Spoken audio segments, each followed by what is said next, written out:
उत्तराखंड में बाघों की बढ़ती संख्या के बीच कभी वन विभाग ने खुद भी नहीं सोचा होगा कि इस तरह बाघों की मरने की संख्या भी बढ़ सकती है। हालांकि वन विभाग इसे तमाम तर्क देते हुए नेचुरल डेथ बताने की कोशिश कर रहा है, लेकिन यदि 5 महीने में 13 बाघों की मौत हो जाए तो चिंता तो बढ़ती ही है। उत्तराखंड बाघों की कब्रगाह बनता जा रहा है। बीते 5 महीनों में ही उत्तराखंड में 13 बाघों की मौत हो गई। इनमें से 5 बाघ अकेले कॉर्बेट नेशनल पार्क में ही दम तोड़ चुके हैं, जो सबसे बड़ी चिंता की बात है। ऐसा क्यों है, आइए आपको बताते हैं। दरअसल देश भर में बाघों को बचाने और उनके संरक्षण के लिए प्रोजेक्ट टाइगर चलाया जा रहा है, जिसके तहत केंद्र सरकार द्वारा बड़ी भारी रकम राज्यों को दी जाती है। देश में अब तक बाघों के संरक्षण के लिए 54 टाइगर रिजर्व पार्क स्थापित किए जा चुके हैं। इन टाइगर रिजर्व पार्क में कॉर्बेट बेहद महत्वपूर्ण है। कॉर्बेट देश के घनत्व के लिहाज से भी सबसे ज्यादा बाघों की संख्या वाला पार्क है। इसके लिए कॉर्बेट को करीब 15 करोड़ से ज्यादा का बजट आवंटित किया जाता है। इसके बाद भी यहाँ लगातार इस तरह के मामले सामने आ रहे हैं। हालांकि इन सब के बावजूद वन विभाग बाघों की मौत को प्राकृतिक साबित करने में जुटा हुआ है। जनवरी 2023 से आज तक उत्तराखंड में 12 टाइगर्स की मृत्यु की जानकारी इस कार्यालय को मिली है और जहाँ तक उसका एक निर्धारित प्रोटोकॉल है एनटीसीए के अनुसार, उसके अनुसार सबकी जांच की गई है।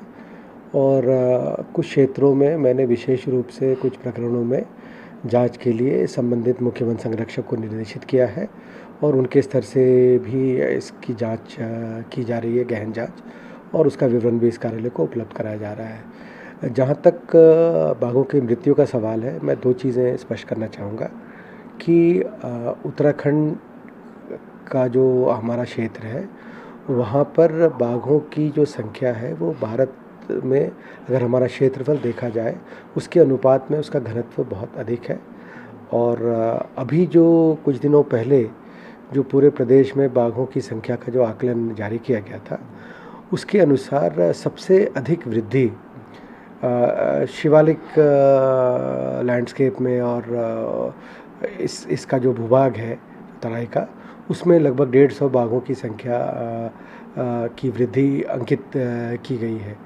तो ये स्वाभाविक है कि इन क्षेत्रों में बाघों की एक बहुत अच्छी आबादी है और उसकी आबादी को देखते हुए मैं ये स्पष्ट करना चाहूँगा कि बाघों की जो संख्या यहाँ पर रह रही है उसको देखते हुए मृत्यु के ये आंकड़े असाधारण नहीं हैं। प्रदेश में कुल 442 बाघों में से 250 बाघ अकेले कॉर्बेट टाइगर रिजर्व क्षेत्र में हैं। लेकिन साल 2023 के 5 महीनों में ही 13 बाघों की मौत ने सभी के माथे पर चिंता की लकीर ला दी है। इनमें से 5 बाघ अकेले कॉर्बेट क्षेत्र में ही मारे गए हैं, जिसके कारण सवाल उठना लाजमी है। इस चीज को संज्ञान लिया गया है कि बाघ मरे। मैंने कहा आपसे 3 कारण। एक तो जो आपका हमारा आना जाना होता है, एक समय में नेचुरल है, एज फैक्टर है, एज बढ़ने के बाद अल्टीमेटली आदमी जाता है। एक फैक्टर उसमें ये भी है। एक ये भी है कि एक आध जगह जहां पर आपने देखा कि जो टाइगर की टेरिटरी में कोई लेपर्ड आ गया, तो वो भी जंगल का राजा है, उसने कहीं ना कहीं वहां पर आपसी लड़ाई को बच्चे को और लेपर्ड को जाना पड़ा। तो ये, लेकिन इसके बारे में विभाग बहुत सचेत है, लगातार विभाग काम कर रहा है। मैं समझता हूँ हमने जिस तरह से आपने देखा कि आज एक यूनिट के हिसाब से टाइगर रिजर्व संभवतः अकेला है जहाँ सबसे ज्यादा बाघों की संख्या है। बता दें कि उत्तराखंड में 5 महीनों के अंदर 13 बाघों की मौत हो चुकी है।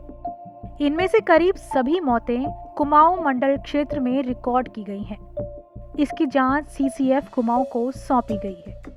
राज्य स्थापना के बाद से अब तक 23 सालों में 181 बाघों की जान जा चुकी है।